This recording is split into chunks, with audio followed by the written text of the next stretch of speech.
We've been away for a minute. We are the official GameZone podcast. We haven't uploaded in a while for various reasons, but we figured a lot has happened in the time we've been gone. I went to E3. Mike did not. He stayed at home, did whatever he does. I don't know what he does. You were sick. You were sick, right? Yeah, I battled the flu while I was watching like literally the E3 week. I was like on my couch, just runny nose, coughing, fever, the works. So that's beautiful. I mean, that's how I was when I came home. So not with the flu, but a very violent cold. Yeah. So this was my first E3. So we're not really gonna talk about the news at E3 specifically, because chances are by now you guys already know all of that. More so what I saw at E3. I got to go behind a lot of closed doors. There were a lot of doors. They were very closed, very locked. But they opened them for you. They opened them for me. Very just briefly. For me. Only me. Very briefly. Very nice. And Mike, you can chime in with questions and thoughts on maybe stuff that already got released or Sounds whatever. Good. And we can talk. I saw a lot of different things, so probably won't cover everything, but a lot of the big stuff and a few smaller things too. Definitely. Just so we cover the bases. Where do you want to start? Can I just start with the really big one and ask if you got to see it? Did you go see Cyberpunk at all? Yeah, I did. So that was probably the most interesting demo, because I got there and I knew I might have to leave early because my next appointment was Avengers, and it was like 10 minutes. Oh my God! What a scheduling conflict. My schedule was packed. I overbooked big time. Man. But and they were on the opposite ends of the building. Of course. That's how it always is. I know that very well from firsthand experience. I was like, great. I'll just have to slip out. And they had the way the room was set up was they took us into a meeting room where it was completely Cyberpunk themed, right? And that was where we stood before the appointment. And there was a bar. There were two bars. And they had alcohol. I think there was alcohol. Maybe there wasn't. But I think there was. I think there was a bartender. And there were other drinks and cups of ice that you could just come and take. I mean, like, these E3 booths and stuff, for press at least, they just love giving you drinks. Very impressive, right? Yeah. Yeah, I'm sure they would have ID'd me if I went and tried to get an alcoholic beverage. I'm not 21, so I didn't try it, but I didn't want to get kicked out. But I was like, man, I was so worried about not having anything to drink all day, because the convention vending machines, very expensive. $4 for a bottle of Minute Maid lemonade. Oh my God! Yeah.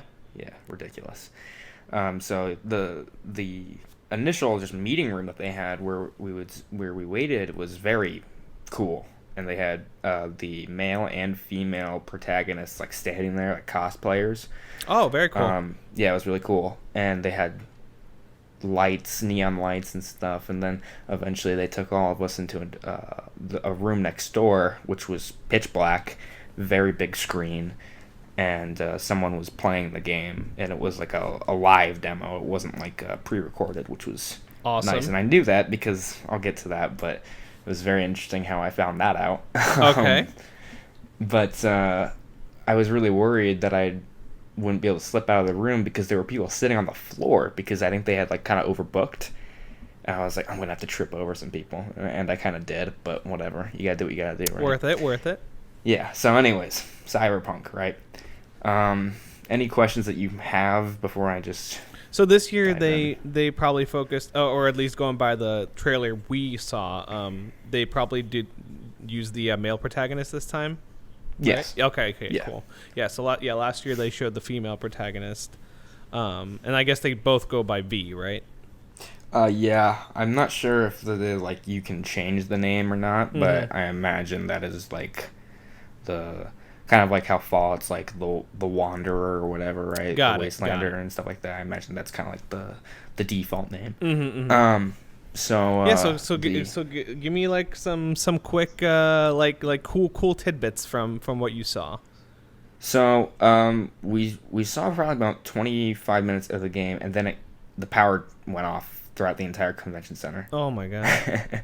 So it just, and the room was already very, very dark. So then it was like pitch black. You couldn't see anything. And I'm like, someone could kill someone in here and it would be like Clue. Like no one would know who did it. Luckily that didn't happen. But yeah, then a bunch of people came rushing in and were like trying to fix it. And I was like, oh boy. And some guy improvised and started telling us what he did at CD Projekt Red, and I was just trying to scramble and take notes on stuff that already happened. How long was the demo supposed to be, do you know? About an hour, 50 minutes. Whoa, I think. 50 minutes. Okay, wow. Yeah. So you only saw half of it? They kept going. They fixed it. Oh, they did. Okay. Yeah, they had multiple saves, so they booted it back up to where they kind of left off, roughly. Very nice. And went back in. But it was definitely not like a super duper scripted demo. Like they were following a path, right? But like they weren't really like, this wasn't like super heavily practiced. It felt like, because things kept going wrong too. Like they tried to use a hack to make a guy kill himself in combat, and the guy just didn't kill himself. Oh, okay, wow. So it was like, okay, well, at least, I mean, like, I would rather have that happen than it just feel super duper fake. Oh, absolutely, which, yeah. There were a few demos that I was like, I don't think what I'm seeing here is like super authentic. But Got it, whatever. Yeah. I understand why they do that though. Yeah, of course, yeah. But like the way I didn't get to see all of it because I did have to leave a little early, but I saw the vast majority of it. The way I came away, or the way I felt leaving, was like, wow. I mean, like, they just kept showing new things. It almost felt like the new features and gameplay mechanics just didn't stop. Wow. They kept building and building and building and building. There was different mechanics for how you customize your character. Cool. I believe the character is like, you can make them straight, gay, or like gender neutral, kind of stuff like that. I think it's very free in terms of that, so they're not locking you in to just something we've expected for years now. But it's a lot more free and open to however you want your character to be, in various ways, whether that's romancing or dressing and whatnot like that. And the game, the gunplay, the combat was very dynamic. It was very fun to watch, because the Witcher combat, right? Like, I didn't mind it. Some people have a lot more grievances with it than I do, but like, it's definitely not like the most free-flowing combat, right? It's a little stiffer and stuff. But this definitely felt like CD Projekt Red has like almost experience in developing a shooter, which was cool. Which was great. It felt a little Deus Ex-ish. Yeah, that's kind of the same feeling I got from watching last year's demo that they released. Was that the combat or the FPS stuff was very Deus Ex-y looking, which for sure I don't mind at all. I actually really like Deus Ex. Those games are awesome. Yeah, so that was cool. Any Johnny Silverhand in the demo, which is Keanu Reeves' character? Yeah, he was very prominent. Oh, cool. He was like, they didn't even really bat an eye when he just showed up. He just like, hey, I'm here, and he kind of follows you around. He's in your head. He's not like a physical person. Got it. So he's like Cortana. Yeah, that's cool. a good way of putting it. Awesome. And also, he'll literally be with you the entirety of the game. It seems like Oh my very god, so, that's awesome. He'll either like kind of just I guess a good way of putting it is also like the Joker in Arkham Knight. You remember that? How yes. He would kind of pop up in, like, okay. Wherever.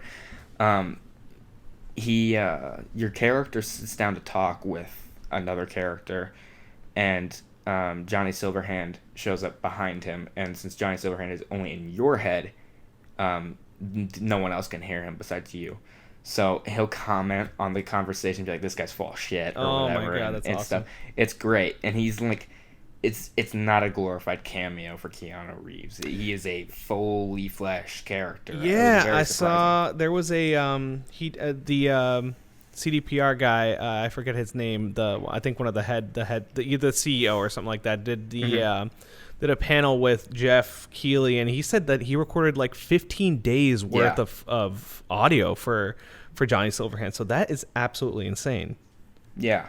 I don't know how much he's going to affect like gameplay. Like I don't know if like at some point he'll be able to hack into other people and stuff, because the way the game plays is like, yeah, you're shooting and like you have like some sort of like a do you remember the Iron Man 2 movie where the villain had whips? Oh yeah. Mm-hmm. Whiplash, yeah. And he your character has something like that, except a lot more violent. So you like, and you like slice off limbs and stuff. It's awesome. Man. Yeah, it's really sick. And so I don't know if he'll be able to extend into gameplay, because beyond just that kind of stuff, you have the ability to hack. So one thing we saw is your character goes into a gym, and there's people working out. There's a guy boxing with a robot, and you hack the robot, and the robot just like punches through the guy's face. Oh my god. And then there's another guy lifting weights, and for whatever reason, I guess the future decided we should turn weights into like an electronic system rather than just, you know, how they are now. Mm-hmm. So you hack the weight set, and it drops down on top of the guy's throat and kills him. Oh my god. Yeah. And I already mentioned earlier, you can like cause people to, you can hack their head and like make them kill themselves. We saw one guy like pull out his own grenade and blow it up. Oh damn. It gets graphic, but it's also like there's enough of a tone in the game to where it's not like really like, ugh, I don't know, this is kind of like really pushing it. It's like, this is just kind of fun. Okay. It's whatever. Okay. So that's but kind gameplay wise, how did that all seem? Because that like when you're talking about it, it sounds awesome, but then me thinking about all that, it sounds complicated. It does seem complicated, but it seems very like, you're not like, all right, I see a guy who I can hack, and now it turns into like the game stops. I gotta do a mini game where I hack his mind or whatever. It's very just like, boom, now he's hacked. Okay. I imagine like there's like cooldowns and that kind of stuff, you know. Like, got it. Like a meter, like a skill point you got to use at that time or whatever to do that. But it seems much more flowing, dynamic, and doesn't stop. You know, okay. You can keep going, and you can just look and just be like, boom, that guy, just blow him up. Cool. So it looks to be like a very well-rounded experience, from all the RPG elements to the gameplay. So that was actually going to be my next question. Did they show any like character progression stuff, like any sort of leveling up mechanics, or like augmenting your body and stuff like that? Yeah, they showed the skill tree. And, they did. Okay. Yeah, you're not locked to like a certain build or whatever. You can build your character, like there are different skill trees, right? So like, if you want to invest in like a very specific like hacker, or like a very specific stealth, or just guns blazing, you can do that, but you can also mix and match. So they showed various things like that, and also you have like street cred. So depending on how like people on the street view you, if you like, it's the thing about it is like, no other game has really done it to like this degree on an RPG level. So I have trouble almost describing it, because you can play almost like you are from like raised in the streets, right? Like you grew up as like a gangster coming up, like that kind of lifestyle. Or you can play it like how would I say it? Just like someone who came maybe from like a better lifestyle. Okay. So they don't have that kind of opportunity. So one thing that they showed was there was a way to do a mission, and we didn't get to see it, but there was a way to do a mission where you could only do it this way if you had that kind of backstory of coming up from the streets. I don't know. How do you choose that backstory? Is that something like in the beginning of the game? Or? Yeah. You build your own backstory. Got it. The game. You create so kind of like the first Mass Effect. I don't know if you ever played that, but that's kind of something similar. Yeah, and they also allow you to kind of maybe pivot a little bit throughout the game based on choices you make. Mm-hmm. So like you aren't completely locked into that. Like that'll be like your base, right? But you can maybe build upon that, so Mm-hmm. you're not completely locked to that lifestyle. Cool. Yeah. So it's a very, very like familiar kind of RPG, but it's built up in a way to make it more refreshing, new, like the RPG you've always wanted in your head. Okay. Like I always see like RPGs in like a movie or a TV show, or like a character's playing a game and they're like describing it in this like really fantastical way, and it's like that's just not how games are made. But like this is that bordering game? on that. Yeah. Wow. And it's okay. it's very cool. I'm very impressed. Mm-hmm. And we got a date, April. Yeah, April. We'll see if they can before keep to that, next gen consoles, which that was kind of surprising. I would have thought this would have definitely been a not like a purely next gen game, but one of those cross gen games where it releases for both now, like the PS4 and the PS5 or whatever. But sure, no, it's early next year, which is coming. Very exciting. Yeah. I'll be interested to see if they can keep that date. I mean, what I saw looked very polished. So I mean, but again, they polished demos for E3. So I mean, let's look at The Witcher 3. I mean, that had a lot of delays. So that's true. They're definitely a studio that's known for their polish. So yeah. if they deem it not ready for release, they will definitely hold it back. Which it's definitely a good thing.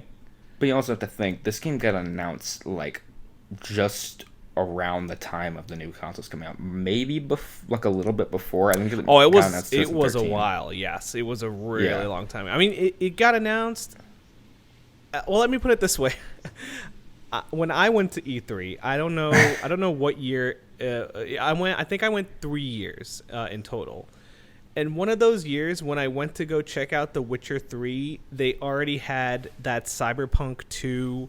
Or that Cyberpunk 2077, the girl that's kind of like on the ground sitting with the two blades out of her. They already had a statue of her there then, and that was like 2013, maybe 2012 to 2014, one of those years. So yeah, they've been working on this for quite a while.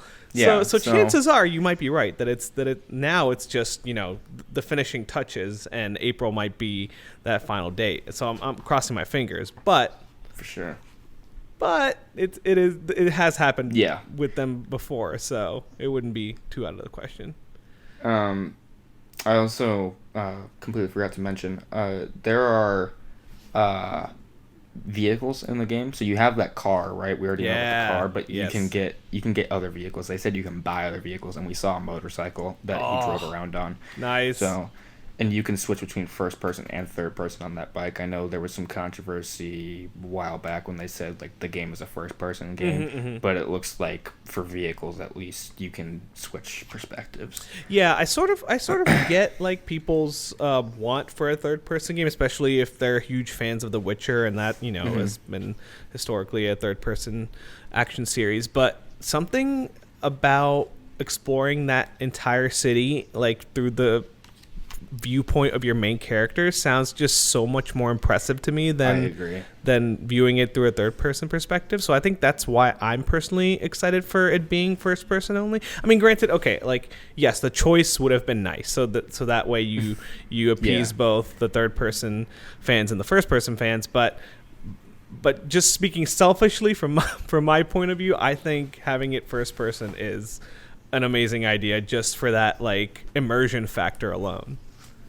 I agree. There's a sense of scale that comes from that first person. Absolutely. Like, everything seems much larger than life. Like if you look at a movie like Blade Runner, and obviously that's a heavy inspiration for something like this. When you look at those city shots in like a movie like Blade Runner, it's so massive and gargantuan, and you get that feeling from Cyberpunk 2077. When they look up or look on the city skyline, it's just like, oh my god. Right. I can't. Like, can I go all the way up to the tippity top of that building? Like, I certainly hope so. But even if you can't, it's just like makes for a breathtaking background. And actually, you know what?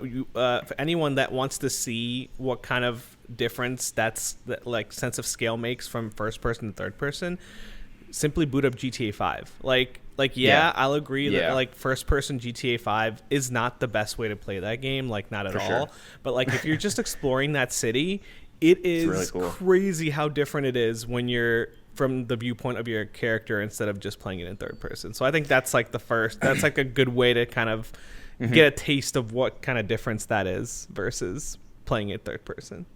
I would heavily agree. When that game came out, like I already played GTA 5 a bunch before the next gen version, so I made a specific goal to play through the campaign at least once in first person. It's a much different experience, but I mean maybe not my preferred method, but it was like I definitely appreciated playing it that way. Oh yeah.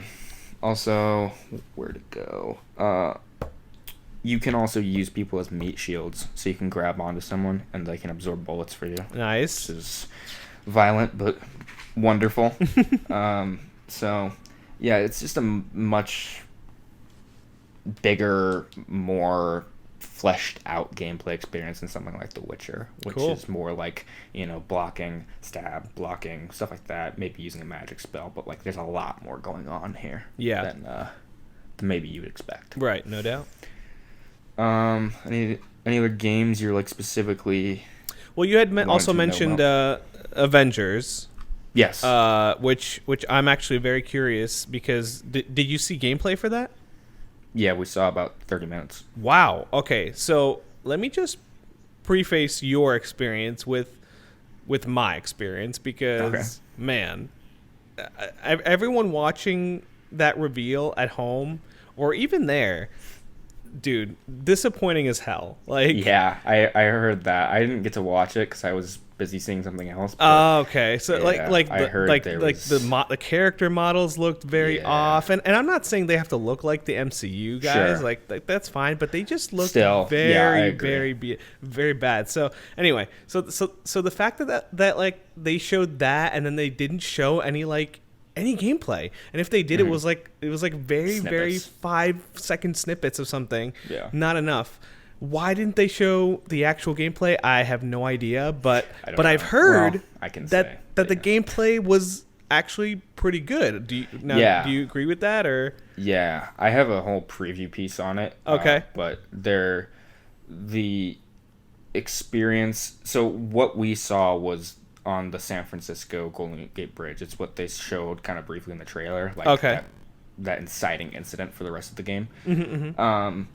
So they have the Avengers Day where they're celebrating the Avengers, right? And then some terrorist actions are going on the Golden Gate Bridge, and they jump into action.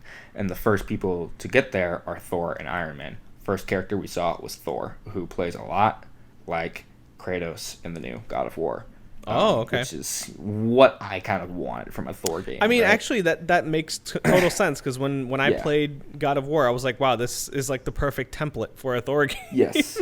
And someone said that they hired the axe-throwing guy from God of War and brought him into the Avengers game. Okay, So they're definitely not shying away from it. Right.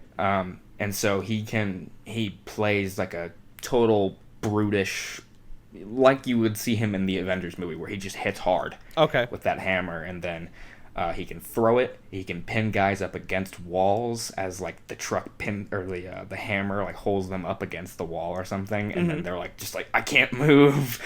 And then he'll use his fists to just brawl with other guys. He has his lightning, obviously, and there's one part where he hits a guy so hard he flies like off of the map. Like nice.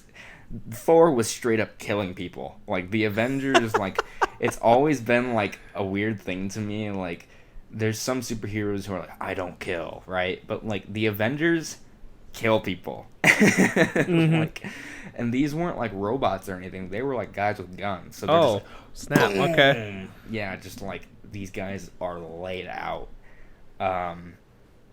So it was fun to watch Thor just give these guys beating, like merciless. And so we saw a little bit of that, and then it switches over to Iron Man, who's flying across the bridge, and you're in control of like a flying sequence.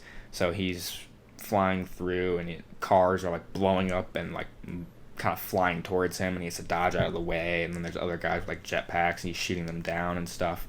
Did that look scripted, or did it look like free flight?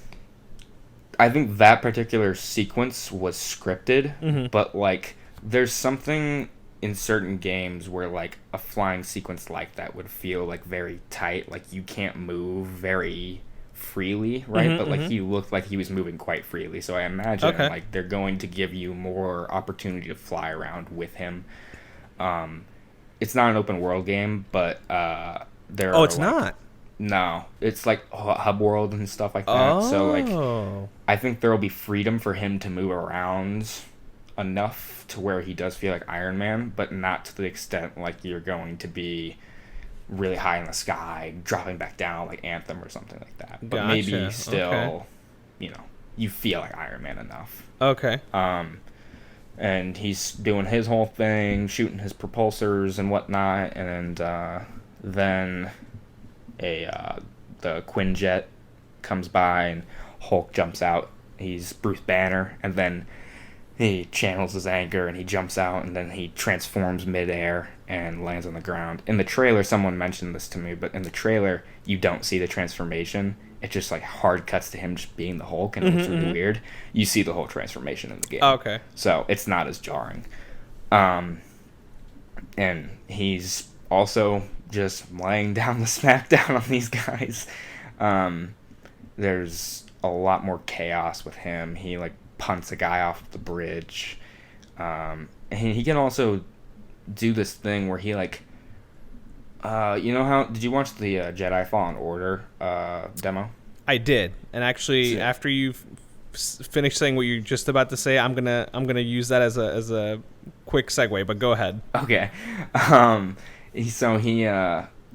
Hulk can like kind of wall run almost like the character in Jedi Fallen Order does, which sounds kind of weird, right? Because you Hulk like wall running, but it works well because like when you watch the first Avengers movie where he's just like jumping between buildings and stuff, it works a lot like that. Okay. So he's like kind of clawing at the walls and stuff, and it's very what's the word? I don't know, but not very like cleanly, you know, like some like a Nathan Drake would be. It's just like right. You know, it's very animalistic.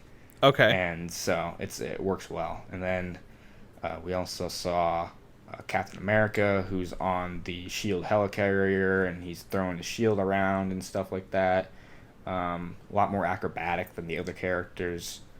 And Black Widow coming back to the bridge, and she's using her guns and kicks and whatnot, and she fights the villain Taskmaster.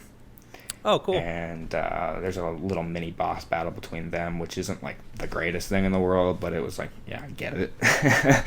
That was definitely probably the most scripted element of the demo, was like that classic, like you shoot someone once, they fly away, they come back, you do it like 3 times. It was definitely very routine and formulaic, but it worked. Okay. And then demo ended with them realizing they've actually been tricked and they were being distracted. And the real plan of the bad guys was that they were blowing up San Francisco. And a lot of people died because they were too focused on what was happening on the bridge. And they failed. Okay. And then they kind of feel rejected by society. And that's all we know. Okay. So the story sounds kind of cool. Yeah. But I guess my question is, and this is kind of where Jedi Fallen Order comes in, is that with Jedi, like watching that 15-minute demo, and I know they also released like an extended demo that I haven't actually watched yet, and I know that's it has pretty cool. I know it has like Metroidvania elements and stuff like that. And yeah, that's cool. But like just going off of that 15-minute demo alone, like it. To me, it just felt like a very generic action game. Yeah. That just so happened to have a Jedi protagonist. Yes. Is I didn't Avengers see the game, but like kind of the same thing? Just a generic action game with Avengers characters? You know, I could see it definitely framed that way. But like what separates this from like just like another I don't know, like just like another third-person action game. I can see where you're coming from, but I think each character controls differently enough to where they feel like that specific superhero, but also unique to every other hero. I don't know how many other characters are going to be in this game. Yeah, I know they teased more. They've teased like I think they teased Ant-Man. Yeah.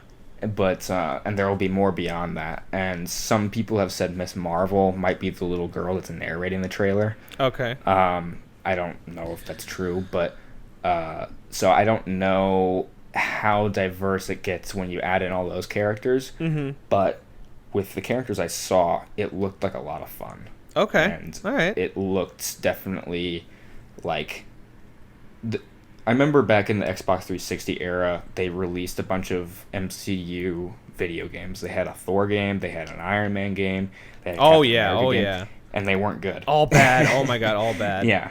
The Iron Man game specifically, I remember going out and buying that after I just saw the movie because I was so hyped. Of course. And Jesus Christ, it was bad.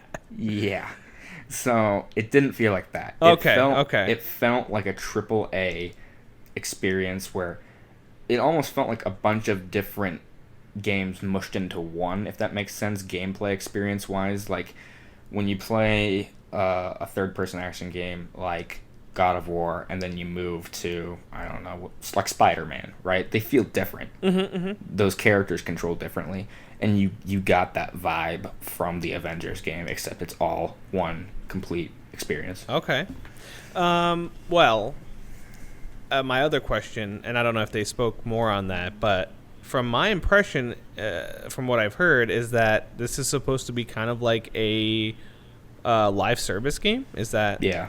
And did they say how they're treating that, or? I know. They did not go on to address that at all, and that made me kind of concerned. Like, what does that mean? Well, because my first concern with those games is always like, well, okay, so that means we're not getting a complete game at launch. Like, like outside of maybe the Division 2, which I think was like one of probably close to perfect when it comes to being a complete game and being a live service game.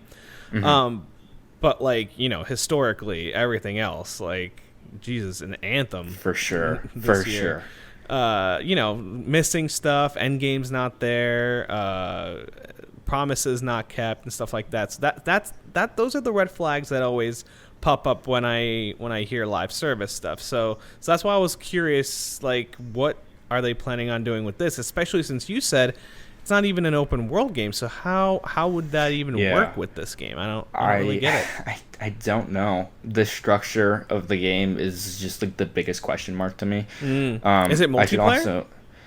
Well, that's how they keep saying it, but what they showed was not multiplayer. They were like bouncing back in between characters. I imagine that's because it's the introduction level, so they're just getting you familiar with each character. Got it. Okay. Right? So that would be like a single player level. I think they said there was some really confusing quote that came out recently that said like it can be played like a single player game and it won't feel like jarring, and I do believe them when they say that. Okay.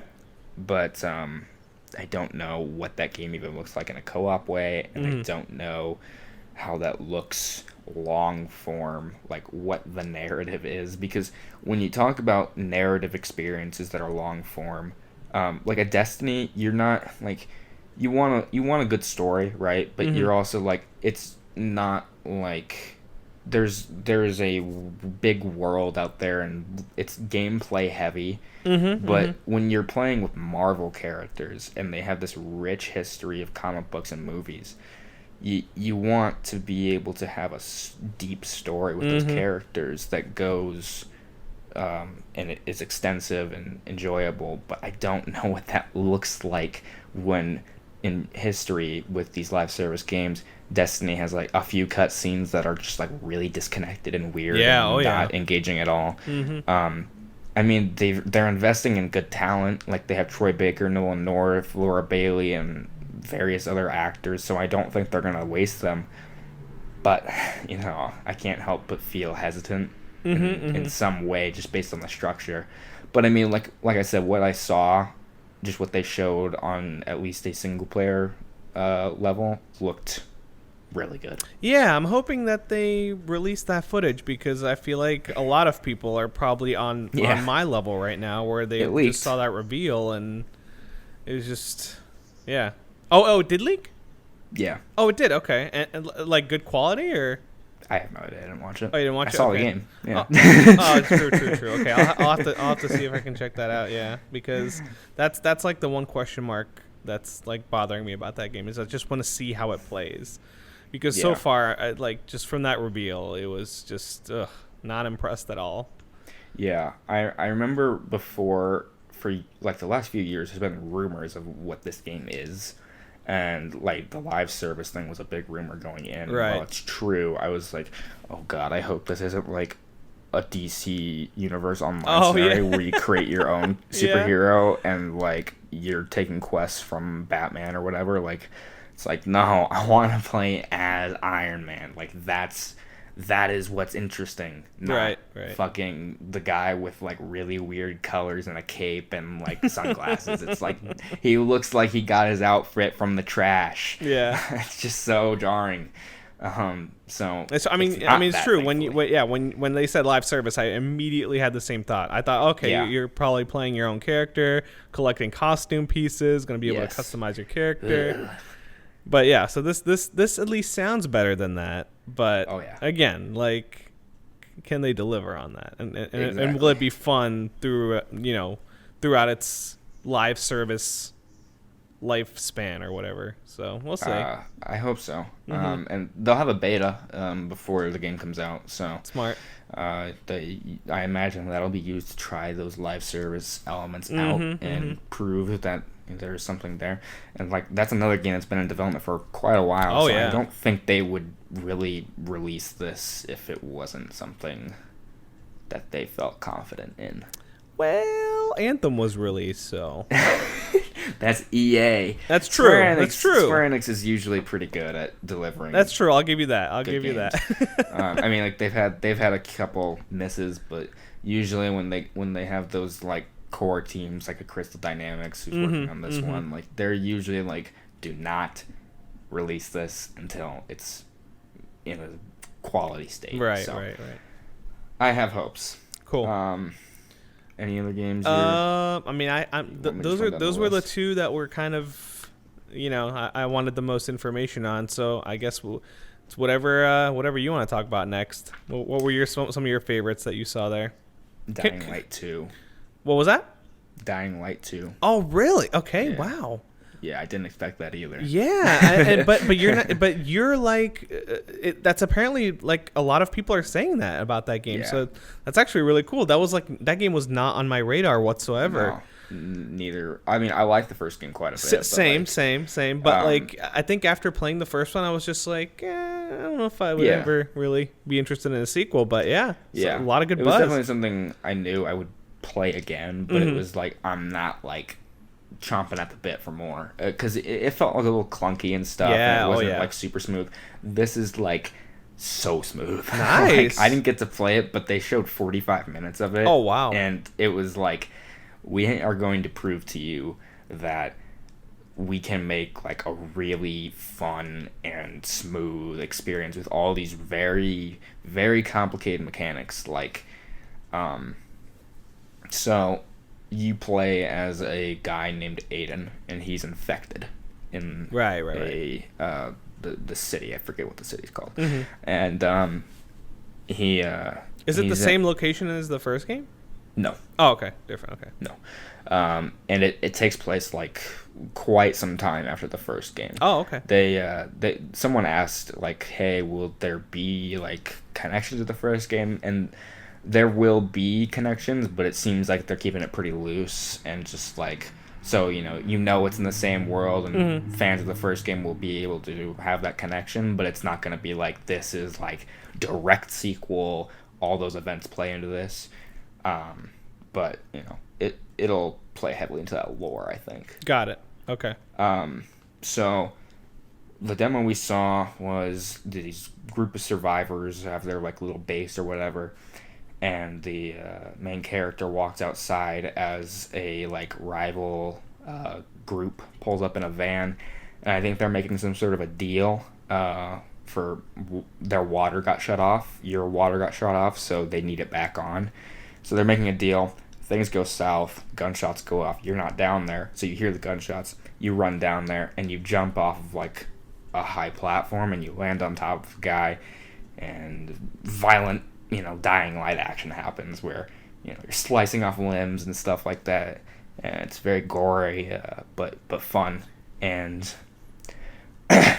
the fight ends with their van driving off. You turn around, and one of your buddies has been shot. And one of your other little crew members is standing there, and he's like, you need to go after them. And then you have a option. Do you stay, help him, or do you run after the van? So in the demo we saw, he runs after the van, and he loses it pretty quickly, but, being that you're a parkour expert or whatnot, you climb up all these objects and get to the top of this building. And the parkour looks a lot more dynamic and free-flowing in a way that the first game was not. Mm-hmm. So he jumps off of a van, he swings from, like, a rope, and then, remember in, like, the Assassin's Creed games when you'd be at, like, the base of a building, and there would be, like, a thing you could cut, and then you'd grab onto the rope and it would, propel you launch you upwards? Yeah. Yeah. They had something like that. So, that was cool. And, is nighttime still terrifying in this game? They didn't show us at nighttime. Oh, so, really? Oh, that was like the one thing that like prevented me from like fully ever playing through the first one. Because man, that nighttime is terrifying in the first game. They didn't show us the nighttime, but there were buildings that you get trapped in that have like all the windows boarded up, so it's pitch black. Oh, God. And there are zombies that sleep inside there. Oh, jeez. Okay. And so that's where they go when like they're not out in the day. Okay. Like, there are zombies that roam in the day, but a lot of them, like the big hordes, they stay inside. So, as he's trying to follow his van on the rooftops, he goes into this building and the floorboards collapse under him. And he gets up and he like turns on his flashlight, and they're just all standing there in front of him, and you're like, oh my God, that's horrific. And so the interesting thing about him being infected is that he's able to blend in for a small period of time. Oh, interesting. Okay. And apparently as the game goes on, that period of time may extend more. Mm-hmm. I don't know if that's like a narrative thing or just like a skill tree kind of thing. Mm-hmm, mm-hmm. But you can blend it a little more. And so he's using all these different tactics to get in and out. Eventually they do notice him. It's not very long. So they start chasing after him, and he has a UV light, which if you remember from the first game is like their weakness. Oh yeah. Mm-hmm. So he it doesn't have like a long battery or something, so he like just kind of flashes it at them. And then he'll like he's on these corridors, and he bounces between like the walls to like gain height above them and get over them, which was really cool. What's an example I can think of? Like think Titanfall, where you like bounce between walls. Got it. Mm-hmm. So yeah, it's like that. So he was using that to gain height in that hallway and get over them. And then he gets outside eventually. I forgot. He breaks his weapon trying to like kind of get them back off of him, and he has nothing. So he runs away, and there's like a metal door that he slides under, which has something propping it up. It's just like a piece of wood. He grabs it, and the door falls down behind him. And there's more zombies on the other side. So he uses the wood to fight them, and it breaks. And then climbs up a ladder. Eventually, he does get out. And he sees the van again. And he has like a bit of like a parachute, like a makeshift parachute. So he can use it to glide across the city. And there's a lot more dynamic elements to the world. So there's like pressure sensitive... like teeter-totter kind of like wood pallets and like construction sites. So you'll hit it from a certain angle, and then it'll like have like a ramp. But if you obviously don't run at it quick enough, it'll fall back down. You know what I'm talking about? Yeah. And so you can use that to gain height. And then we also saw him use a zombie. He like tackled it off of a rooftop and used it to break his fall. Oh, nice. So it gets very creative and very fun. He can also like get over zombies by like grabbing the door frame, like the top of a door frame, and like moving over them. It looked just fantastic. Very cool. Like everything that I would have envisioned in my head, but like didn't think they could maybe pull off mechanically in a freeing sense in the first game is here in the second game. Wow, very awesome. I also I don't know if I read it somewhere or if I watched it in some sort of video, but apparently like choice and consequences is like a very big thing in this game too, where like a choice you make will completely alter like location or something like that. They show that? They didn't show it to like long, like super long term. They just more kind of teased it. So at the end, they get the water back on, and there was a reason they're kind of keeping it off. And I don't really. This was like several weeks ago, so I'm kind of fuzzy on some of the elements, but I do remember they turned the water back on, and then they're like, and now we're going to flash forward to a little later in the game, and you're going to see maybe the consequences of that action. And there's a drought in a certain area, and there was water like keeping certain zombies at bay. So it was like hiding like a much sinister, darker threat. Oh, and God. now that there's no water, they like kind of come out of the ground and are like, they looked freaky. Like they were just very briefly teased, but like just, I think we only saw like their arm, but they looked gross. So I was like, that's frightening. And you ended up kind of destroying someone else's reputation based on certain actions. And this is in the final game, so I don't want to like spoil anything too much, but it looked like, yeah, those decisions are going to have major consequences, and those consequences will have major impact on your city. There was also, as you're running, they just like briefly mentioned it, but he was running as he was chasing the van, and there was rooftop gardens. People were trying to grow crops to, have food.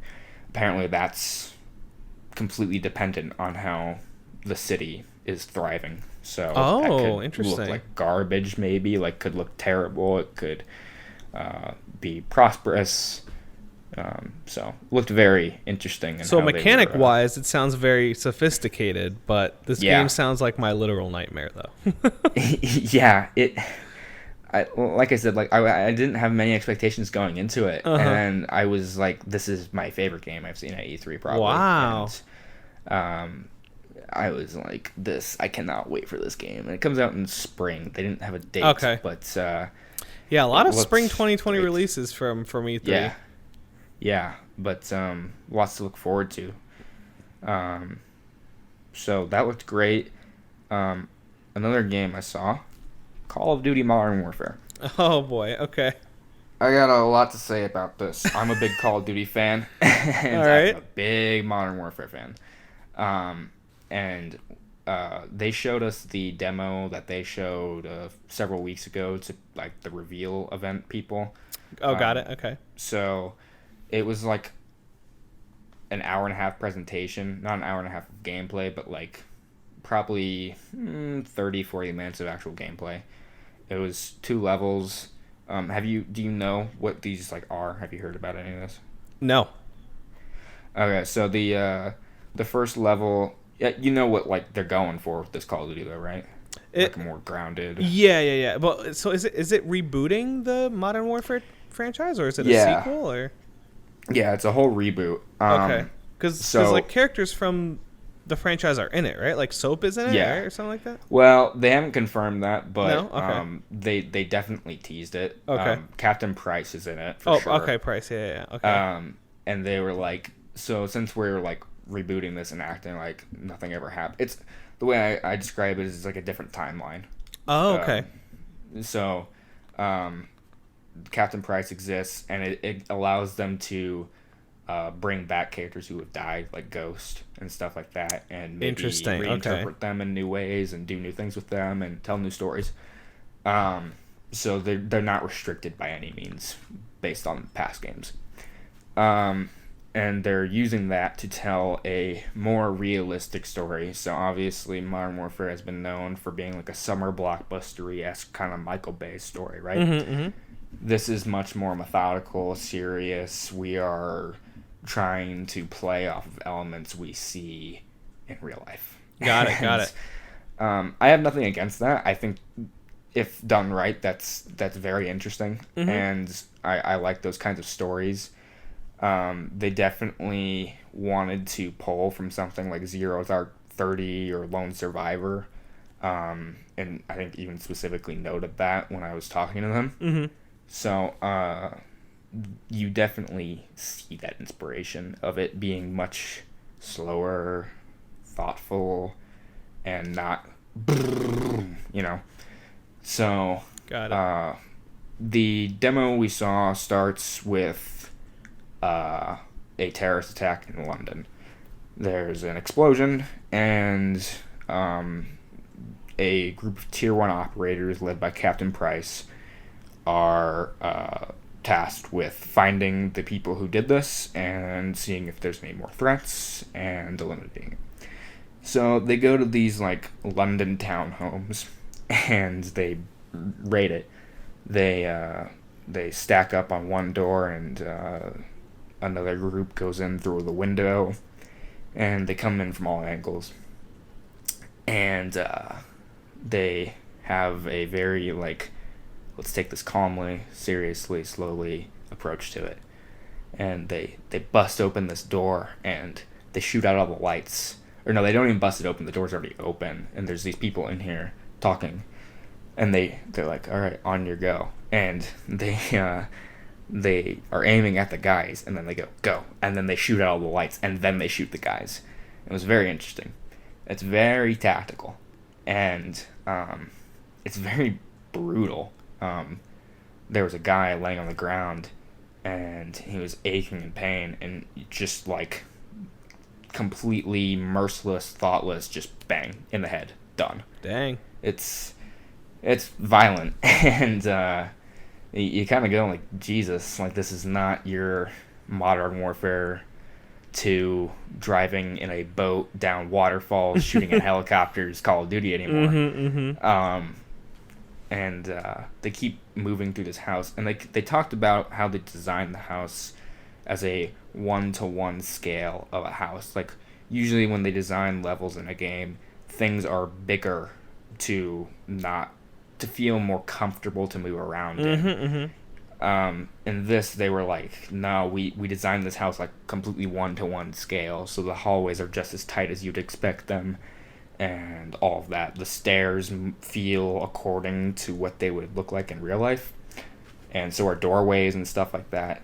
So that allowed the actors to move more comfortably, instead of the example they gave was when you're like breaching a door and you're stacked up on it, and like they reach across to open the door. Like in real life, you just like kind of lean your hand forward and you open it. And in some games, you like have to like actually walk across to the other side of the door and open the doorknob. It just doesn't make any sense. So they adjusted that to feel more realistic. Okay. And so they kept clearing the house, and they wanted to really emphasize the tenseness of being in that situation as a soldier. So they walk past a bathroom, and then someone shoots through like the wall at them, and so they hit the ground, and then they just start blindly firing back into the room, and then they open the door and the guy's dead and there's blood everywhere. And another one was they walk into a bedroom and they see a guy kind of round the corner, and then they walk after him, and they look over and he's not there, and then they look down, he's hidden under the bed, and he tries to shoot them, and they just unload on the bed and the guy's dead. Oh man. Yeah, it's relentless. And the most impactful one that I've seen from everyone who's seen it was there's a scene where they hear a baby crying. Oh boy. And this is like this is where it gets more controversial, where they walk into the room to see if there's anyone in there, and there's just a crib, and then a woman runs out of the corner, like completely catching you off guard, and she runs for the baby to like protect it, and there's no threat, but they emphasize that you could possibly shoot this lady. Oh my god. Having trigger discipline. Yeah. And it's like, okay, that's it's controversial. I have no problem with that. I'm like, you know what? It's a video game. I don't care. Like that doesn't bother me as much. I mean, like, it affects me. Like, oh, I would hate if I actually did that. Yeah. But my concerns come in with how do they punish that? Is it, and they loosely talked about it, and like they really loved to dance around a lot of the questions I had. Nothing that I like personally asked, but like other people asked them, and they'd just be like, well, no. I'm like, you're not really answering the question. They're like, the punishments come in the way of if you are playing it like previous Call of Duties where you're just shooting everything, your teammates will respond accordingly and maybe like say, well, what the fuck are you doing? And talk down to you. And the way they kind of talked about it is like, maybe at some point the game will register that you are not maybe playing it appropriately, and it'll stop you and send you back.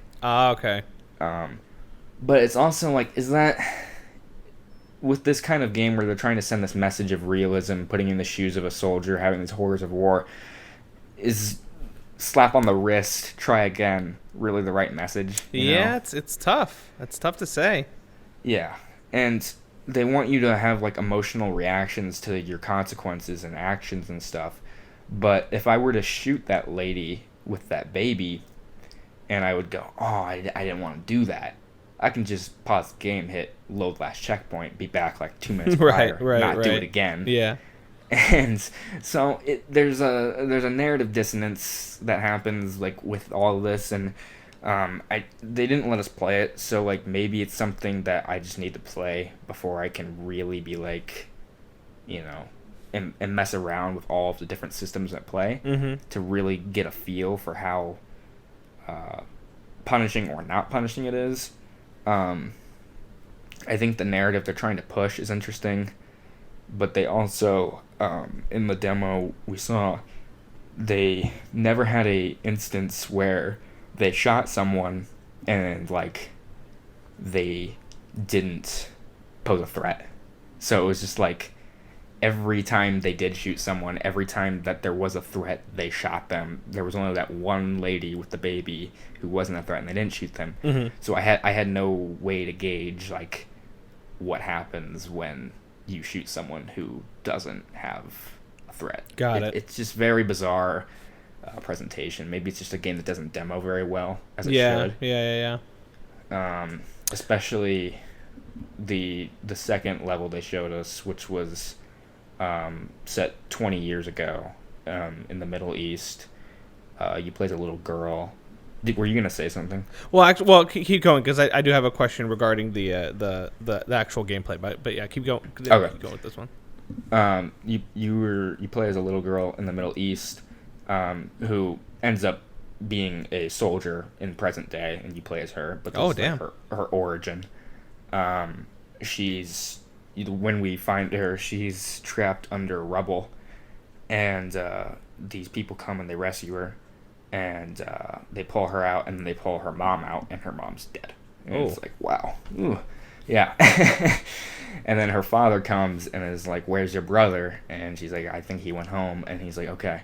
And then all these jets start flying over and bombing the city, and it's like very intense. There's a little bit of it that you see in the reveal trailer. Yeah. If you watched the reveal trailer. Yeah, I did.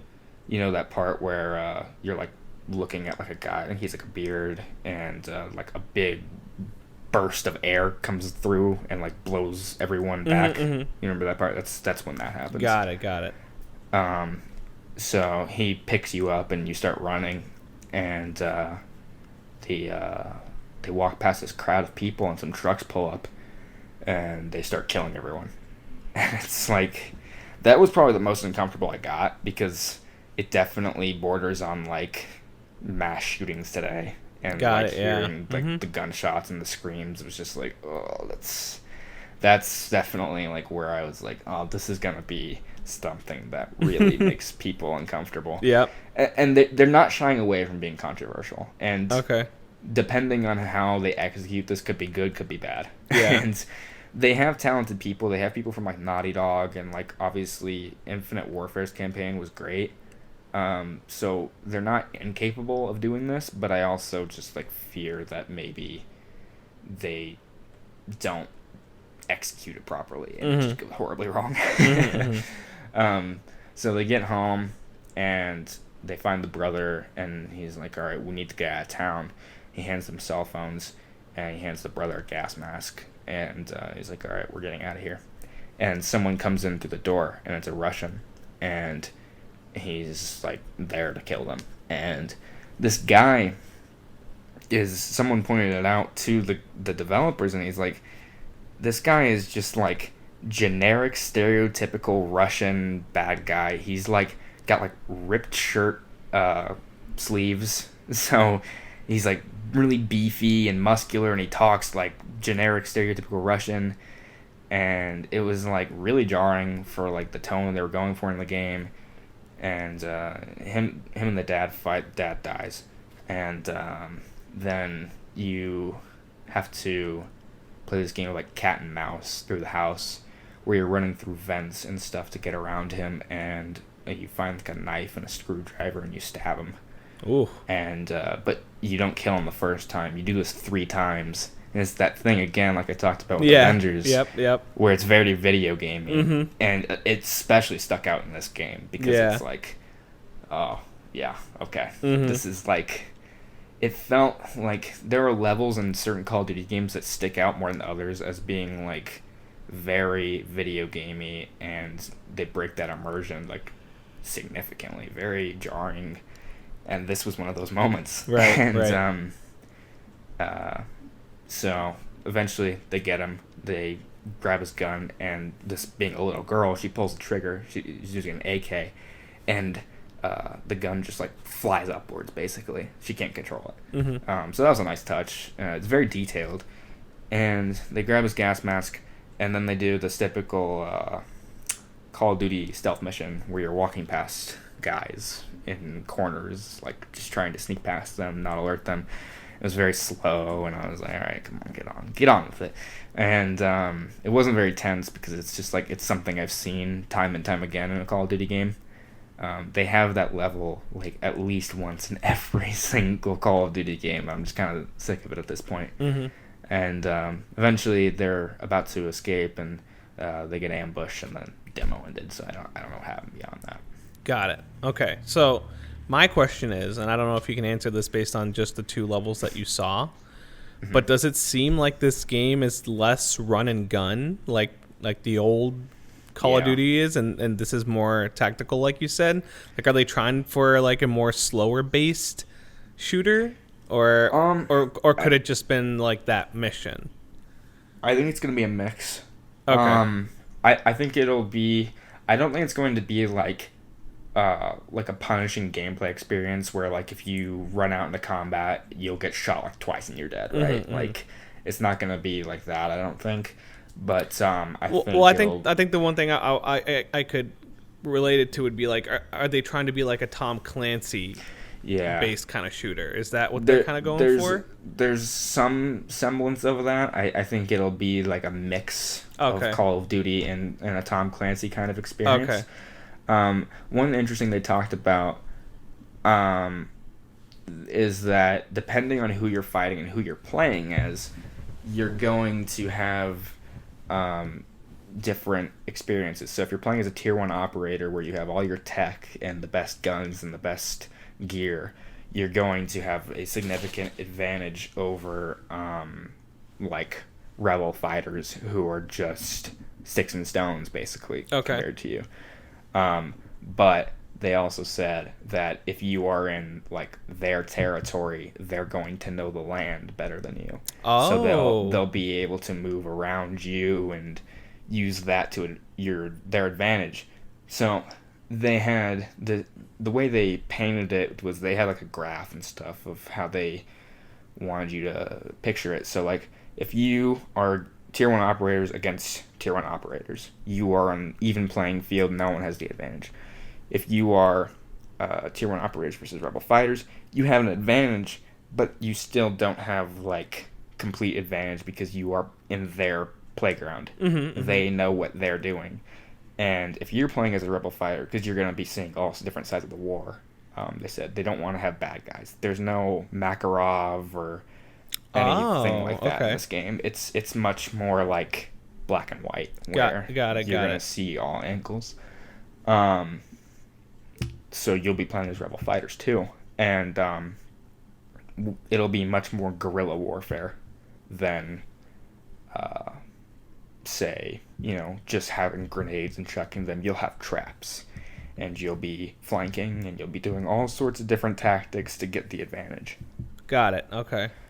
So it's definitely playing up a newer gameplay experience, as opposed to just aim down sights, shoot, throw grenades, stuff like that. It'll be more thoughtful, from how they described it. They didn't exactly show all of that to that degree, but it was definitely something they were emphasizing.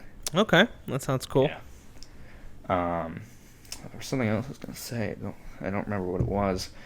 Oh yeah, they they mentioned that night vision goggles are a big part of this one because you're doing these like raids and like tacticalness and whatnot. So there was Call of Duty 4 had night vision goggles too, and they emphasized that as well. And when you use them, you would hold the gun up to your face, and that doesn't make any sense because you'd just be bumping it against the goggles, and it doesn't make any sense. So they said that someone mentioned that to them on this game, and they're like, oh, okay. And so when you see it, you'll have your night vision goggles on, but you'll like aim the gun sideways and like lower than your face. They adjusted the animations and stuff to accommodate for that. So they're definitely taking a lot of details in to account. Even they have every soldier is mocapped by like actual soldiers. So the actions and animations are pretty accurate. They called out one specific soldier who goes up to a door, and then someone on the other side starts shooting at them, and the your friendly ally doesn't have like a dramatic response. He's not like freaking out or ducking or anything. He just kind of like sidesteps the bullets, and they were like, that is how that guy actually behaves in real life when he's in a combat scenario, because his heart rate is like way lower than everyone else's. It was very like, okay, this isn't like they're trying to play up the theatricalness. This is very like, we want to give you a military experience. How authentic is that? I don't know. We'll have to ask like, actual military people when the game comes out, probably. Yeah. That's all I really have to say about that game. I mean, I have concerns for it. I mean, I'm optimistic that they're gonna do it right, but I do have some concerns. But I'm excited to see what they're doing with the multiplayer. I'm sure that'll be interesting. All right, because they didn't show any of that, right? No. They apparently showed it at Judges Week, which is before E3. For those that don't know, it's like a couple weeks before. People get to come and see all the games before they're announced and whatnot. Oh, that actually makes sense, because I think I saw a screenshot that it won, right? That Call of Duty won like best multiplayer game or something like that. Yeah, I was so confused by that because I didn't know that, and so I was like, you guys didn't show us multiplayer. How are they? And someone was like, they showed it at Judges Week apparently. And that is funny. So bizarre.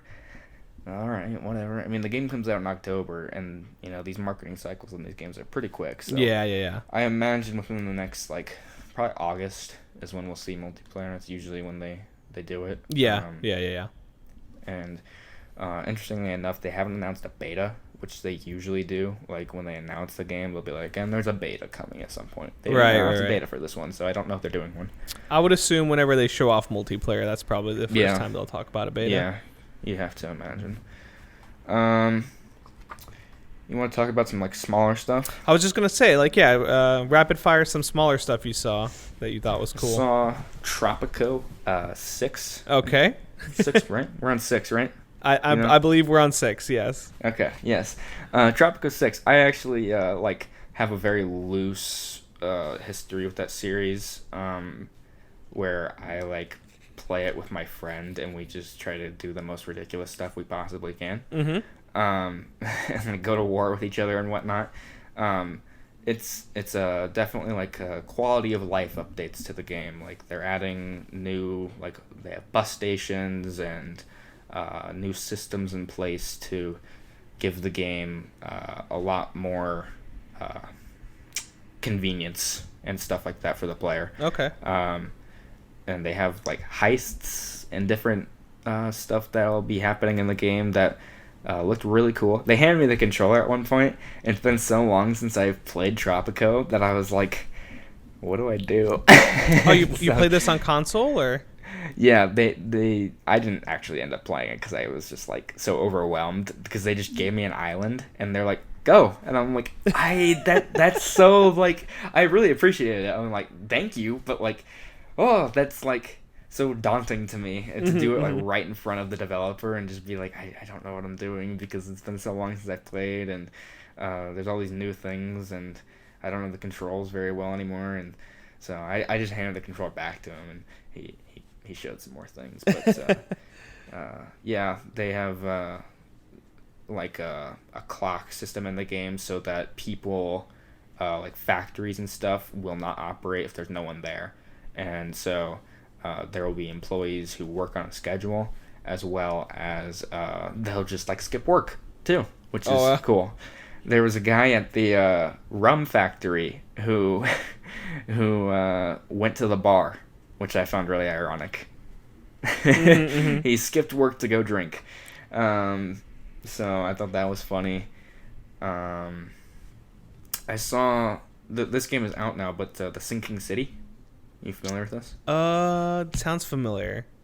It's based off Lovecraft stuff. Oh, yes. Yeah, it came out this past week. I'm reviewing it too right now. I'm reviewing that and Judgment, and it's a little janky, but okay. It's interesting. The way that they presented it to me was it was like 15 hours into the game, and there was a case, and they said, we're not going to tell you really what to do. Here's the controls and some of the mechanics, but solve this case. And I was like, oh shit, okay. And they watched me do it, and let me tell you, when someone who like has input on these games is watching you play their game, and like you have no idea what you're doing, it's terrifying. Oh yeah, no doubt. It's like, you feel so uncomfortable and nervous that I'm gonna mess up and they're gonna judge me. So this case saw you needing to solve a murder that you get framed for, which was very interesting.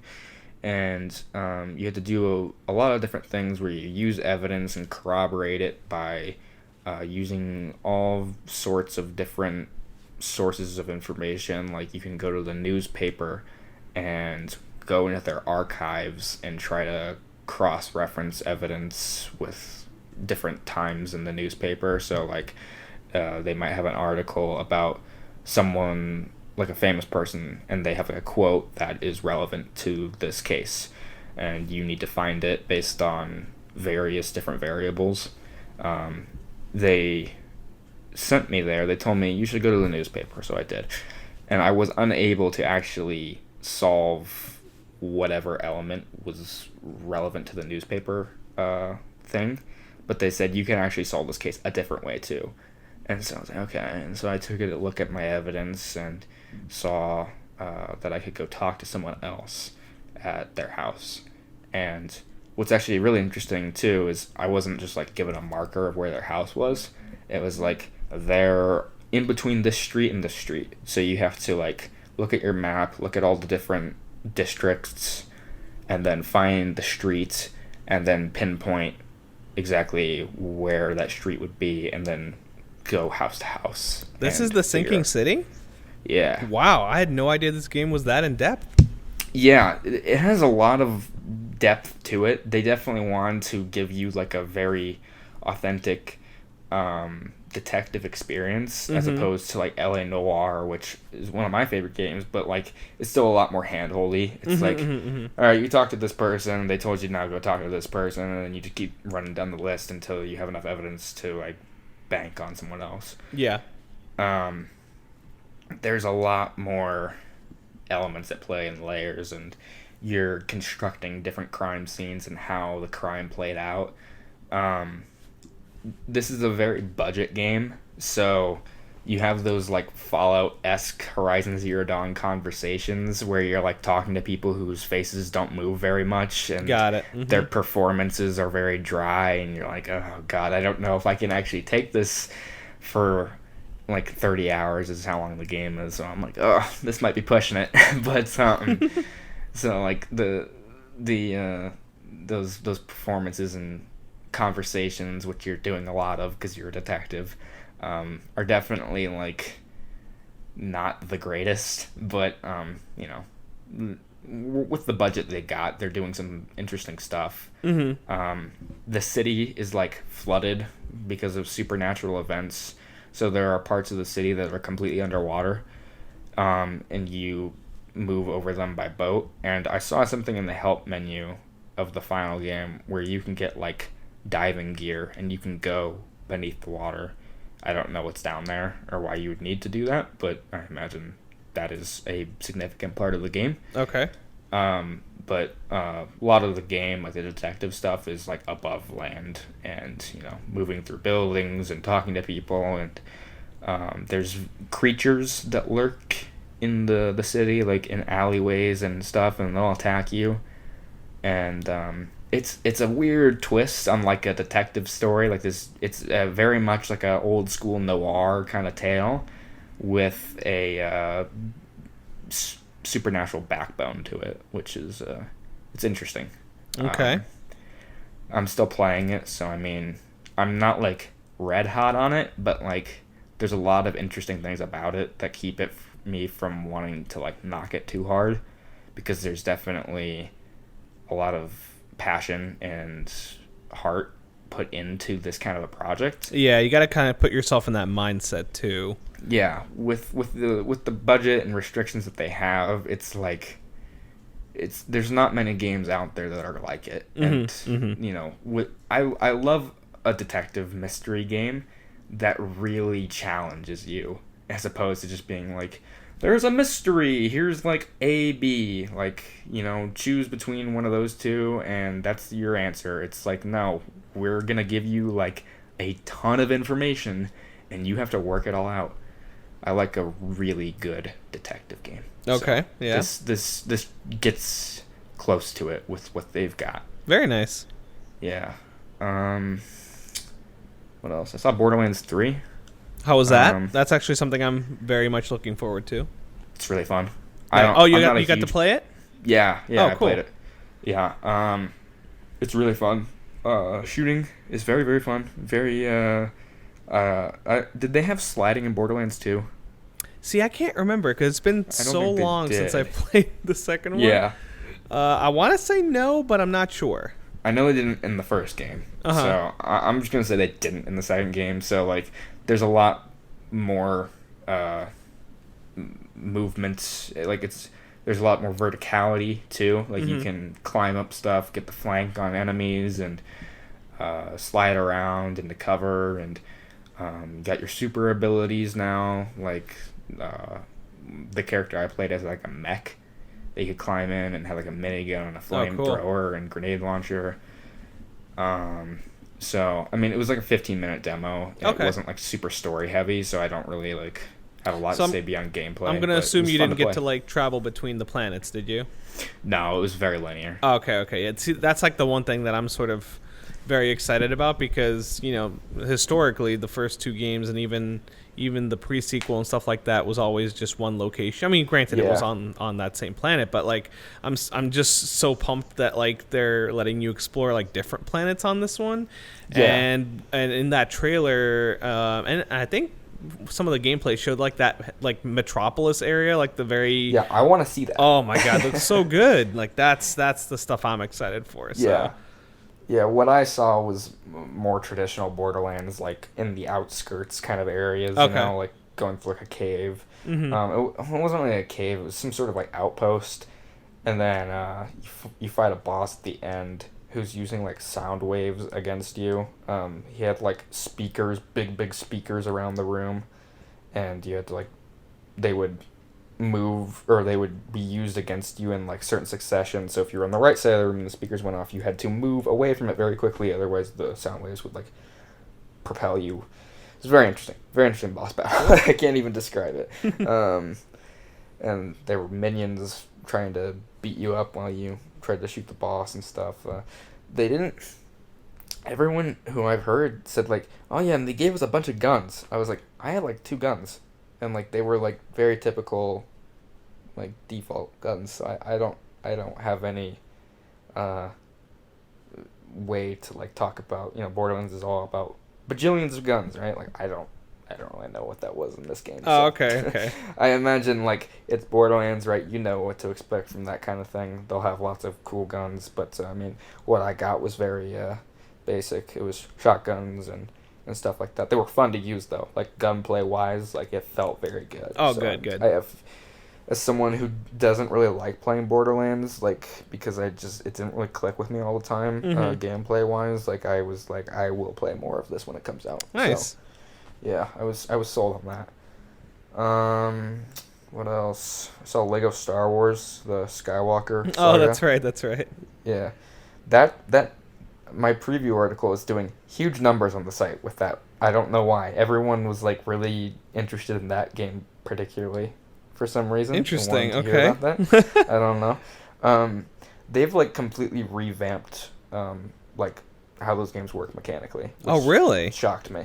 Yeah. So, I haven't played a Lego game since the first Marvel superheroes game, and that was because that came out when the Xbox One came out, and there was like nothing to play. So I was like, I'll get this. Mm-hmm. I really liked the like Lego Star Wars games a long time ago, but I haven't really like played The Force Awakens and whatnot. Right. But they've completely like reworked it gameplay wise, where lightsabers aren't just like whacking someone once or twice and then they break. It's like cool. combos and stuff like that. And with guns you have like an actual reticle that you move around, so it's not just lock on, bang bang, break. It's the gameplay feels a lot more involved. I didn't play it, but they showed us, and it feels a lot more involved than it does in the past. Awesome. And you can go from planet to planet. Like you'll get in your ship, and then you'll leave the atmosphere, and then you can fly to your next planet like on your own. Oh, no way. It's not like quite No Man's Sky where like you are there moment to moment. Like there's load screens, but like the load screens are mostly just landing and taking off. Okay. So you'll fly. You will be the one flying. Wow, in that's between planes. cool. And you'll have encounters in space where, a big starship will appear, and then they'll try to attack you. And we saw space combat, and it looked really good. And so you're saying not just a cheap cash in to merge all the games together into one package? And interestingly enough, they're not like remakes of the old games. Like even the Force Awakens game, it's not a port. They're not just adding that. They completely redid all of the games like from scratch. Oh wow, very cool. Yes. So I'm assuming since this is the Skywalker saga, this does not include the Clone Wars game, right? Lego Clone Wars. No, probably? Doesn't have Clone Wars. Doesn't have Solo or Rogue One or anything like that. I asked them about those. that. I don't think those ever. No, they didn't. Rogue One did not exist, but I remember actually really liking the Clone Wars, Lego Clone Wars, because they had like this like weird like RTS mode almost, where you like control like a big legion of troops and stuff like that. I remember really liking that. So that's kind of a shame that's not in there, but I get what they're going for with this.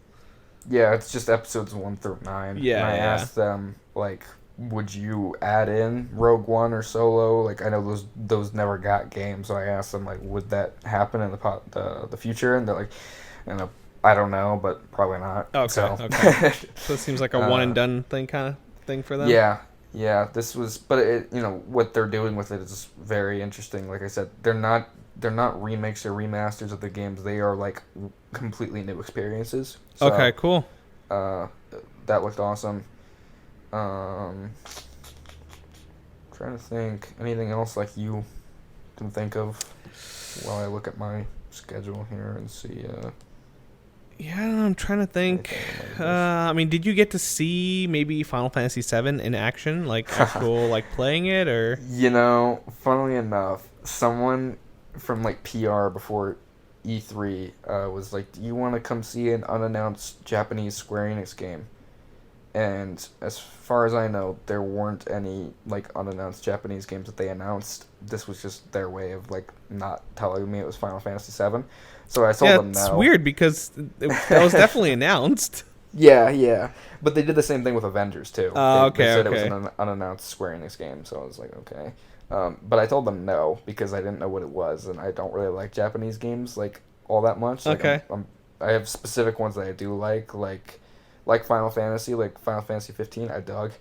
But I didn't realize it, and I feel stupid now because now I didn't see it. And they had lines like that extended throughout the entire.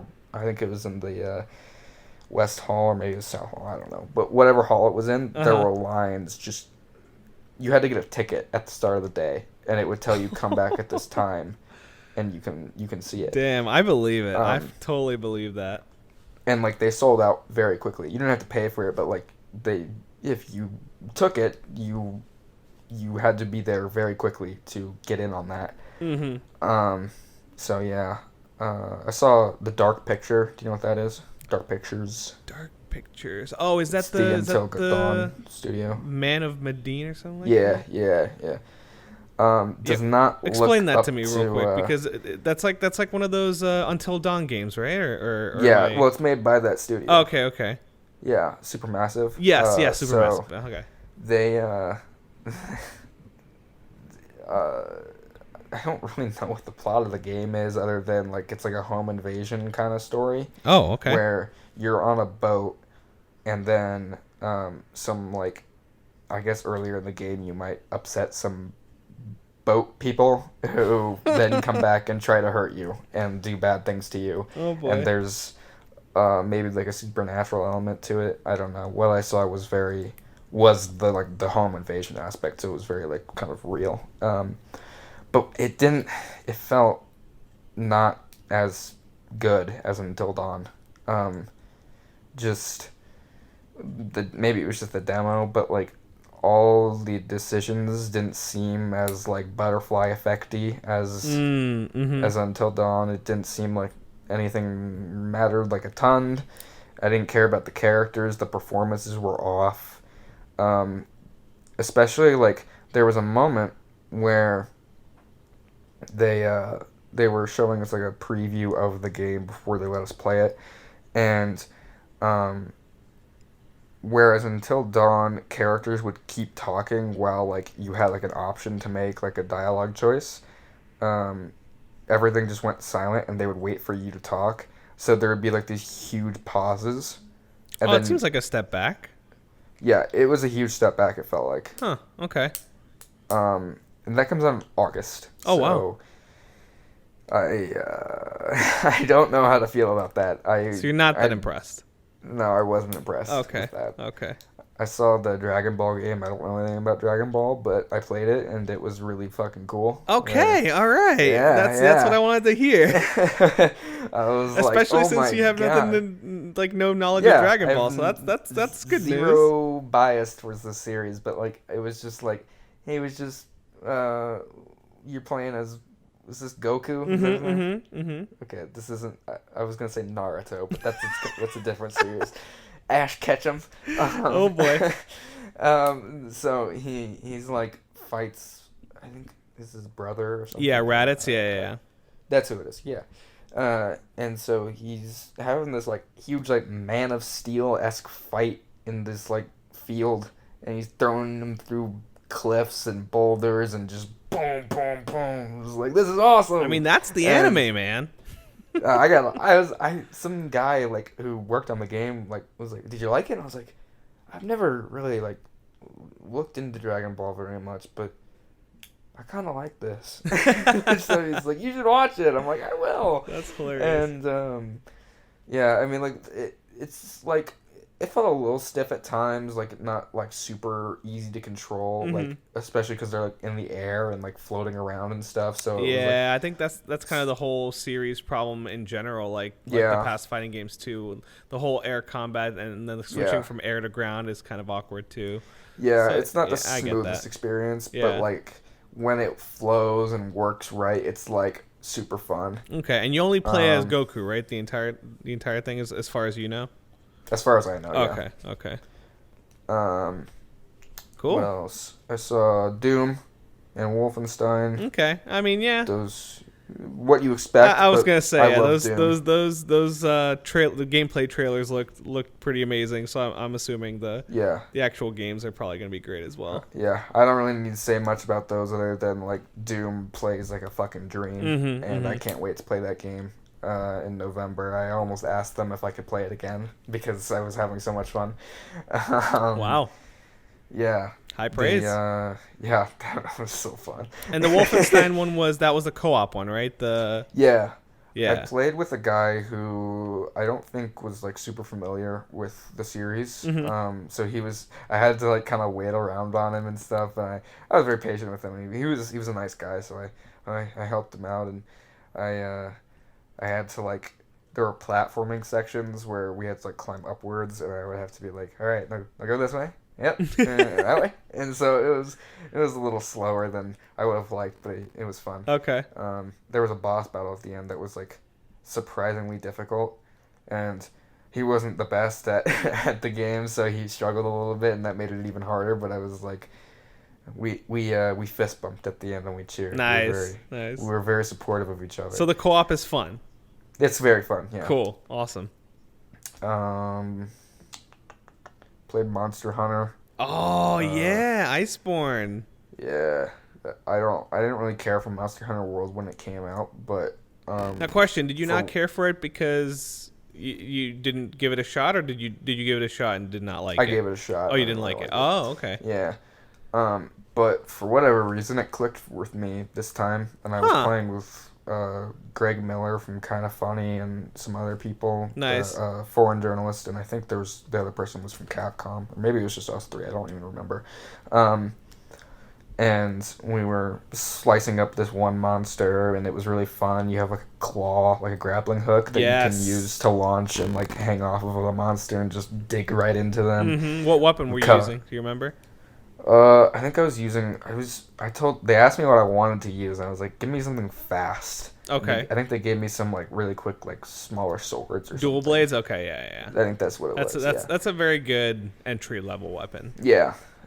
So I was laying into that thing, and then another monster came out of nowhere, and they started fighting each other while we were trying to fight it. The turf wars. Yeah, it was fun. So they're like, let us know if you like want to play the game again, and I'm like, I might have to because it was. I mean, winning me back. First game was my game of the year last year, so like really, yeah, you can only imagine. I'm super hyped for Iceborne for sure. And there was a mechanic where since it's Iceborne, it's like wintry, and so you need to like keep warm. Yes. Or with your stamina drains and stuff.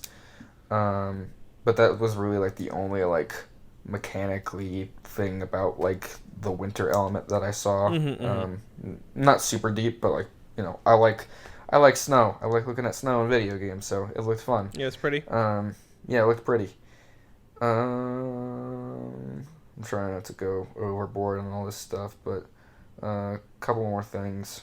I also saw Psychonauts 2. They gave me a toothbrush. Okay. Made out of wood. I'm actually not that familiar with that series. Neither am I. I played the VR thing. Oh, the Rhombus of Ruin. Yeah, I Mm-hmm. reviewed that. That was cool. I was like, I might need to get into this series. Um, this what they showed was very cool. It was showing off a lot of the mental. Did you play the first game at all? No, I haven't. All right, It sort then. of went completely under my radar. I know what it's about, sort Yeah, of. So they have like telekinetic powers, right? Or they have some yeah, sort of stuff like powers. that. Yeah. Yeah, stuff with it's very involved the mind, and so Mm-hmm, I think in the demo they showed us they were like invading a villain's mind or something, and it's very trippy. But it was very cool. Like there was a lot to do with like teeth and dentistry, and oh, they so hence had the toothbrush you got? yes, yeah, yes, yes, and they had a enemies based off of like mental things like doubts. You fought doubts Oh, and okay. stuff. Um, it was weird, but I was like, I'm going to play the first game, and I'm going to probably hop onto this series because it was very interesting and it appealed to me. Cool. I also saw The Outer Worlds. Oh my God. Okay. Yeah. And That looks cool. That looks nice. like a cool game. Yeah. I Very was excited like for that one. I was excited to an extent. I'm like, I hope it's not like super budgety and like just feels kind of like discount Fallout New Vegas. Yeah, But because it's that's like, kind of what they were framing it as, right? Because I think they're yeah, trying to like temper people's expectations. Like yeah, they don't want people to think like, oh, it's just going for to be as sure. massive as those games. But maybe that's like okay, Yeah, right? Like, it's definitely like smaller scale, mm-hmm, but mm-hmm. like it doesn't feel like it takes a hit on it like mechanically, gameplay wise. It felt it was a game I just saw, but I watched a lot of people play games instead of played a lot of games, which is disappointing. Mm-hmm. But yeah, it looked very fun and like it took the best elements of something like a Fallout New Vegas and then also combined it with new things. Um, but yeah, what they showed us was really cool and like you can disguise yourself to enter enemy outposts and that was really interesting. So it'll allow you to like sneak past enemies, but if you have like a meter, and if it gets too low, enemies will come up and talk to you and be like, "Hey, do you belong here?" And you get a certain amount of tries, depending on how many people ask you, and you can fool enough of them, but eventually they'll catch on, and then you have to fight. Um, so that's a cool layer. So like you can approach missions in various ways. You can sneak in, like traditional sneaking in, just stealthing. You can disguise yourself. You can walk in, guns blazing, and yeah, it looked pretty cool. That's awesome. And finally, another game I saw was Destroy All Humans, and I love Destroy All Humans. So So I've I never was played that franchise. What am I missing out on? Tell me. well, all right. So the alien of the series. Okay, so the premise of the series is you're an alien. You are coming down to wipe out humans. That's the gist of it. There's a narrative to it, and it's mostly like campy, 1950s style like B movie horror movie kind of stuff. That's the way it's all framed. Yeah, yeah, It's very satirical, and the alien sounds like Jack Nicholson, and yeah. he's Okay. he's very he's very sexual. Like he's a wisecracking sexual alien who just wants to kill everything. He's very violent, and so they showed us the tutorial mission from the first game, which is exactly how you remember it. But I played the game for the first time in over a decade. Again, like last year, and it looks very rough. The old version, I mean. And so this is like framing it like exactly how you remember it, and it's got all the polish and pretty graphics and stuff. They handed us the controller and let us play a little bit too, and it plays much smoother than the first game. They've added some like quality of life things to it so that you can move around a little better, you can fight better. Like, it's little things that you would think were already in the game, just based on how games are built now and like how our brain works when we think back on old games. But you go back and play the first game, it's not as good as you remember it. So this is like trying to be the game that you remember. Got it. So lots of quality of life stuff. Yes. Okay. And it was fantastic. I mean, like, for what that series is, it's exactly what I want. And I asked them if they would consider using this as a jumping off point for like a new series of Destroy All Humans games, or if they would just straight up remake the second game if this one did well enough. They said they don't know, because this is kind of like a little bit of a risk for them, so they're not quite sure yet. But time will tell. But yeah, what I saw was very cool. Nice. It's still working with a little bit of a budget, like so in the Destroy All Humans games, you walk around and you got your alien guns, you vaporize people and whatnot, but also you have a saucer, and the saucer can just level buildings. Oh, nice. Literally, you can like use your heat ray and it'll cause a building to completely collapse. Okay. Is this a THQ Nordic game? Yeah. Okay. That makes a lot of sense. Yeah. Yes, exactly. And so one thing I wanted to see was if that's like a dynamic kind of thing where like the building will crumble in different ways depending on, different variables. Oh, sure. But it seems like it's a static animation where it just always falls down the exact same way. Got it. Which, whatever. It's very small, and they have a budget that they're working with. So I mean, whatever. But some little things to be aware of. Right?